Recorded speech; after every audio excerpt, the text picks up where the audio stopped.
Hello friends, I am again present before you with my second video on the topic foreign exchange rate.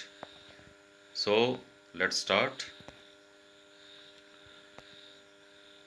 Foreign exchange market पिछली video में हमने किया थी इसकी definition. Foreign exchange market क्या होती है? So foreign exchange market is a market where the currencies of different countries are traded for one another. So foreign exchange market एक ऐसी मार्केट होती है जहां पर डिफरेंट नेशंस की करेंसीज का व्यापार होता है एक दूसरे के साथ, यानी एक करेंसी के बदले दूसरी करेंसी खरीदी और बेची जाती है। नाउ ये फॉरेन एक्सचेंज मार्केट करती क्या है? Foreign exchange market number one, transfer function. ये परचेजिंग पावर ट्रांसफ़र करती है विभिन्न देशों के बीच में। Suppose I want to purchase from England, so England में स्टर्लिंग पाउंड चलेंगे, तो व्हाट आई विल डू, मैं जो करेंसी मेरे पास है, मान लो I am having the dollars, so मैं डॉलर्स लेके इंग्लैंड के किसी भी बैंक के पास जाऊंगा जो फॉरेन एक्सचेंज से डील करता है, और वहाँ से मैं उसके बदले स्टर्लिंग पाउंड ले लूँगा और उसके साथ मैं वहाँ पर ख़रीदारी कर सकता हूँ। सिमिलरली फॉरेन टूरिस्ट्स इंडिया में आते हैं डिफरेंट कंट्रीज़ के, what they do, they bring dollars with them, और यहाँ पर आकर उन उस करेंसी को वो रुपीज़ में चेंज कर लेते हैं और यहाँ पर रुपीज़ के द्वारा ही वो चीज़ों को खरीदते हैं या सर्विसेज को खरीदते हैं। Then is the credit function, कि अगर हमने किसी फॉरेन कंट्री को लोन देना है या फॉरेन कंट्री से लोन लेना है, तो अगेन हमें ये अमेरिकन डॉलर्स में ही मिलता है, डॉलर्स में ही मिलता है।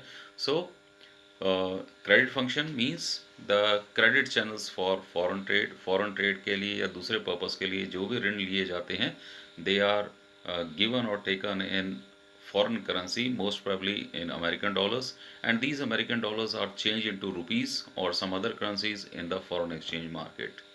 Third function is the hedging function.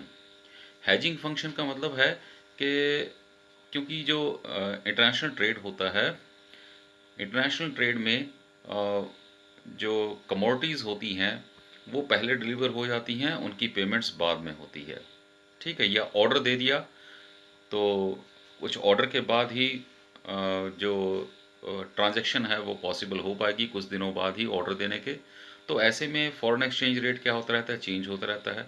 तो फ़ॉरेन एक्सचेंज रेट चेंज होने के कारण किसी को नुकसान ना हो, इसलिए जो दोनों पार्टीज़ हैं, खरीदने वाली और बेचने वाली, दोनों पार्टीज़ बैठ कर पहले से ही तय कर लेती हैं कि हमारा जो फ़ॉरेन ये जो ट्रेड होगा वो किस फॉरेन एक्सचेंज जो होगा वो किस रेट पर वो लगेगा, यानी the rate of exchange is decided in advance for future transaction, that is called the hedging function. Now the main topic is the types of foreign exchange rates. So foreign exchange rates, what are the foreign exchange rates? So there are two types of foreign exchange rates. One are fixed exchange rate system and another one is flexible exchange rate system. Remember, these are two extreme system. In between there are various systems. So let's study what is fixed exchange rate system. As the name suggests, this exchange rate remain fixed because it is determined by the government. It is officially fixed by the government or the monetary authority. Market forces means the demand of foreign exchange or supply of foreign exchange do not have any impact on this type of exchange rate because this exchange rate is fixed by the government. तो ऐसा exchange rate जो सरकार या monetary authority के द्वारा fix किया जाता है उसे हम फिक्स्ड एक्सचेंज रेट कहते हैं। इस एक्सचेंज रेट का विदेशी मुद्रा की मांग और विदेशी विनिमय की सप्लाई का कोई प्रभाव नहीं पड़ता, क्योंकि ये सरकार ने फिक्स किया होता है और ये फिक्स रहता है जब तक सरकार इसको चेंज ना करे। This exchange rate will remain constant और will remain fixed unless and until government changes it. Okay, तो जब तक सरकार ना चाहे तब तक ये एक्सचेंज रेट चेंज नहीं होता। ये एक्सचेंज रेट दो देशों की सरकारें मिलकर तय कर लेती थी कि क्या एक्सचेंज रेट होगा हम दोनों के बीच में। ये एक्सचेंज रेट जनरली 1920 से पहले प्रिवेल करता था। Then second type is the flexible exchange rate. Flexible exchange rate को फ्लोटिंग एक्सचेंज रेट भी कहा जाता है, लचीली विनिमय दर इसे हिंदी में भी कहते हैं। सो फ्लेक्सिबल एक्सचेंज रेट एक ऐसा एक्सचेंज रेट होता है जो कि मार्केट फोर्सेस के द्वारा डिटरमाइन होता है, यानी demand and supply of foreign exchange के द्वारा ये एक्सचेंज रेट तय होता है। जिस तरह सब्जी मंडी में आलू की कीमतें कभी बढ़ जाती हैं, कभी कम हो जाती हैं, या टमाटर या गोभी की कीमतें कभी बढ़ जाती हैं, कभी कम हो जाती हैं। ये क्यों होता है? क्योंकि इनकी डिमांड और सप्लाई में लगातार चेंज आता रहता है। तो मान लो आलू का सीज़न है तो आलू की सप्लाई बढ़ जाएगी मार्केट में, तो आलू की कीमत क्या हो जाती है? कम हो जाती है। जब आलू का सीज़न चला जाता है तो आलू की सप्लाई मार्केट में कम हो जाती है, तो आलू का प्राइस उस टाइम पर बढ़ जाता है। इसी प्रकार से फॉरेन एक्सचेंज की डिमांड और सप्लाई के आधार पर जब फॉरेन एक्सचेंज का प्राइस डिटरमाइन होता है तो उसको हम कहते हैं flexible exchange rate. So flexible exchange rate is that type of exchange rate which is determined by demand for and supply of foreign exchange in the foreign exchange market. Okay. Now demand for foreign exchange, why we demand foreign exchange, विदेशी मुद्रा की मांग हम क्यों करते हैं? तो विदेशी मुद्रा की मांग हम इसलिए करते हैं ताकि हम दूसरे देशों से वस्तुएं या सेवाएं खरीद सकें। विदेशी मुद्रा की मांग इसलिए करते हैं क्योंकि ताकि हम दूसरे देशों में गिफ्ट्स या ट्रांसफर्स सेंड कर सकें। इसके अलावा दूसरे देशों में या दूसरे देशों की शेयर मार्केट्स में इन्वेस्ट करने के लिए, शेयर बॉन्ड्स डिबेंचर्स खरीदने के लिए भी विदेशी मुद्रा की मांग की जाती है। सिमिलरली विदेशी मुद्रा की मांग, कुछ लोग विदेशी मुद्रा का ट्रेड करते हैं। जैसे अगर उन्हें लगता है कि विदेशी मुद्रा की कीमत अभी कम है तो वो क्या करते हैं? विदेशी मुद्रा खरीद लेते हैं और जब उसकी कीमत बढ़ती है तो उसको बेच देते हैं। That is called speculation purpose, to speculate on the value of foreign currencies. ठीक है, तो फॉरेन करेंसीज की वैल्यूज़ स्पेकुलेट करने के लिए भी विदेशी मुद्रा की मांग की जाती है। देन अगर हमें विदेश में घूमने जाना है तब भी विदेशी मुद्रा की मांग हम करेंगे। सिमिलरली अगर हमें दूसरे देशों में इन्वेस्टमेंट करनी है, दुकानें खोलनी है, फैक्ट्रियाँ खोलनी है, बिल्डिंग्स बनानी है, तब भी हम विदेशी मुद्रा की मांग करेंगे। Then the demand for foreign exchange is inversely related with its price. तो ये जो विदेशी मुद्रा की मांग करते हैं हम, ये उसकी कीमत से इन्वर्सली रिलेटेड है। तो विदेशी मुद्रा की मांग की कीमत क्या है कि उसकी रुपए में कीमत कितनी है, दैट इज विदेशी मुद्रा की कीमत। यानी मान लो अगर अभी $1 75 का है, ठीक है, तो $1 की कीमत कितनी है? 75 रुपये। तो डॉलर की डिमांड या सप्लाई डिपेंड करेगी कि उसकी रुपए में कीमत कितनी है। ओके, तो मान लेते हैं कि अगर फॉरेन एक्सचेंज रेट बढ़ जाता है, यानी $1 75 से बढ़कर अब 80 रुपये हो जाता है, तो अब डॉलर महंगा हो गया तो उसकी डिमांड क्या हो जाएगी? कम हो जाएगी। ठीक है ना? सो उसकी डिमांड कम हो जाएगी।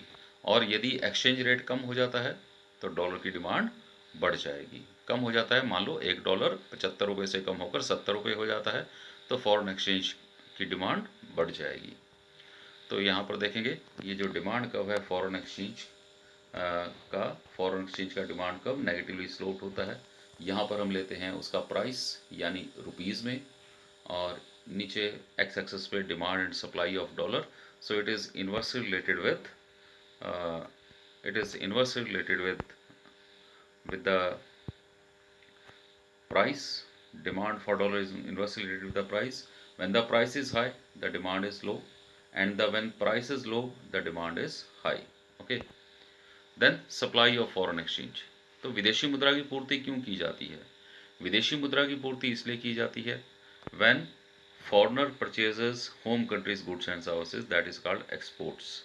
जब हम एक्सपोर्ट्स करते हैं, यानी हम कह सकते हैं कि जब जो फॉरेनर्स हैं, जो विदेशी नागरिक हैं, जब वो हमारे देश की वस्तुएं और सेवाएं खरीदते हैं, जिसे हम एक्सपोर्ट कहते हैं, तब हमारे देश में विदेशी मुद्रा की सप्लाई होती है, यानी हमारे देश में विदेशी मुद्रा आती है। इसके अलावा यदि फॉरेनर्स हमारे देश की स्टॉक मार्केट्स में शेयर, बॉन्ड्स, इक्विटी में इन्वेस्ट करते हैं, तब हमारे देश में विदेशी मुद्रा आती है। देन यदि फॉरेन टूरिस्ट इंडिया में आते हैं घूमने के लिए, तब हमारे देश में विदेशी मुद्रा आती है। These are all the sources of supply of foreign exchange. या जब इंडियन वर्कर्स फॉरेन में काम करते हैं और वो अपनी सेविंग्स को अपनी फैमिलीज में इंडिया में भेजते हैं, तब हमारे देश में विदेशी मुद्रा आती है। Then the supply of foreign exchange is directly related with its price. तो सप्लाई ऑफ फॉरेन एक्सचेंज भी उसके प्राइस से रिलेटेड है, जिस तरह डिमांड थी, लेकिन यहाँ पर ये डायरेक्टली रिलेटेड है। रिमेंबर यहाँ पर डायरेक्टली स्पेलिंग रॉन्ग हुए हैं, DIRECTLY, डायरेक्टली। डायरेक्टली मतलब पॉजिटिवली रिलेटेड, यानी यदि फॉरेन एक्सचेंज का प्राइस बढ़ेगा तो उसकी सप्लाई भी बढ़ जाती है, फॉरेन एक्सचेंज का प्राइस कम होने से उसकी सप्लाई भी कम हो जाती है। तो आगे यही लिखा हुआ है, if the exchange rate rises से $1.75 से बढ़कर ये $1.80 हो गया है, तो फॉरेन एक्सचेंज की सप्लाई भी बढ़ जाएगी। और यदि फॉरेन एक्सचेंज रेट कम हो जाता है, से $1.70 हो जाता है, $75 से $70, देन उसकी सप्लाई भी कम हो जाएगी। So this is the supply curve, positively sloped. Higher the price higher the supply. जब $50 का $1 है तो सप्लाई भी कम है, so supply curve is having positive relationship. Then equilibrium in the foreign exchange market. तो फॉरेन एक्सचेंज मार्केट में equilibrium कहाँ पर डिटरमाइन होगा? जहाँ पर विदेशी मुद्रा की डिमांड और विदेशी मुद्रा की पूर्ति इक्वल होंगे, ठीक है ना। So equilibrium of foreign exchange determine at the point where demand for and supply of foreign exchange are equal. So graphically मतलब इक्वल कहाँ होंगे? जहाँ पर डिमांड और सप्लाई कर्व आपस में इंटरसेक्ट करेंगे। So this is the point you can see here. So demand and supply they are equal at this point, so this is the equilibrium point. And O R यानी ₹OR के बराबर $1 होगा। तो $1 की जो कीमत होगी वो कितने रुपए के बराबर होगी? OR के बराबर। Is it clear? So this is the equilibrium point. Then लेकिन जो आजकल एक्सचेंज रेट चल रहा है, it is called the managed floating exchange rate. हालांकि ये फ्लोटिंग है, फ्लोटिंग यानी फ्लेक्सिबल, लेकिन फ्लेक्सिबल ये पूरी तरह फ्लेक्सिबल नहीं है। It is managed by the government. Though it is a flexible exchange rate, but it is managed by the government. इसका मतलब क्या है कि एक्सचेंज रेट फ्लोटिंग तो है, फ्लेक्सिबल तो है, यानी ये डिमांड और सप्लाई के ऊपर तो डिटरमाइन होगा ही होगा। लेकिन अगर ये एक्सचेंज रेट ज़रूरत से ज़्यादा बढ़ जाए या ज़रूरत से ज़्यादा कम हो जाए तो फिर गवर्नमेंट बीच में इंटरफेयर कर सकती है। Okay, so this exchange rate is the combination of fixed and flexible exchange rate. तो जनरली ये एक्सचेंज रेट फ्लेक्सिबल रहता है, लेकिन अगर एक्सचेंज रेट ज़रूरत से ज़्यादा बढ़ जाए या ज़रूरत से ज़्यादा कम हो जाए तो फिर गवर्नमेंट इसमें इंटरफेयर करती है। तो जिस एक्सचेंज रेट में गवर्नमेंट इंटरफेयर करती है उसको हम कहते हैं फिक्स्ड एक्सचेंज रेट। तो ये दोनों का मिला जुला रूप है, लेकिन मोर और लेस इट इज़ फ्लेक्सिबल, ठीक है। तो गवर्नमेंट जनरली इंटरफेयर नहीं करती, गवर्नमेंट बहुत कम इंटरफेयर करती है। गवर्नमेंट को जब ये लगता है कि एक्सचेंज रेट ज़रूरत से ज़्यादा बढ़ गया है या ज़रूरत से ज़्यादा कम हो गया है and it is adversely affecting our balance of payments, then we can interfere in the market. तो गवर्नमेंट जो होती है फिर इंटरफेयर कर सकती है मार्केट में। So this is the combination of fixed and flexible exchange rate. So under this, the country manipulates the exchange rate to adjust the deficit in the balance of payment by following certain guidelines issued by the IMF. Okay, तो IMF की कुछ guidelines हैं, उन guidelines को follow करते हुए government इस पे इंटरफेयर करती है, लेकिन जनरली इंटरफेयर नहीं करती। ऐसा 3-4 साल में शायद एक बार मौका आता है जब सरकार इसमें इंटरफेयर करती है, अदरवाइज सरकार दूर से ही बैठकर तमाशा देखती है कि फॉरेन एक्सचेंज रेट कभी बढ़ रहा है कभी कम हो रहा है। लेकिन कभी कभार फॉरेन एक्सचेंज रेट इतना कम हो जाता है या इतना बढ़ जाता है कि उससे देश की बैलेंस ऑफ पेमेंट पर खतरा महसूस होने लगता है। अब ये बैलेंस ऑफ पेमेंट क्या होती हैं ये हम नेक्स्ट वीडियोस में, आने वाले वीडियोस में पढ़ेंगे। शायद फोर्थ वीडियो से हम ये शुरू कर दें। तो लेकिन यहाँ पर ये जो गवर्नमेंट इंटरफेयर करती है वो जो इंटरनेशनल मॉनेटरी फंड की गाइडलाइंस हैं उनको फॉलो करते ही इंटरफेयर करती है, ठीक है। That is manage floating. एक और होता है डर्टी फ्लोटिंग। डर्टी फ्लोटिंग का मतलब क्या है कि यहाँ पर एक्सचेंज रेट ऑफकोर्स फ्लोटिंग है, फ्लेक्सिबल है, लेकिन यहाँ पर सरकार एक्सचेंज रेट में इंटरफेयर कर रही है। लेकिन कब इंटरफेयर कर रही है, क्यों इंटरफेयर कर रही है? ताकि दूसरे देशों को नुकसान पहुंचाया जा सके।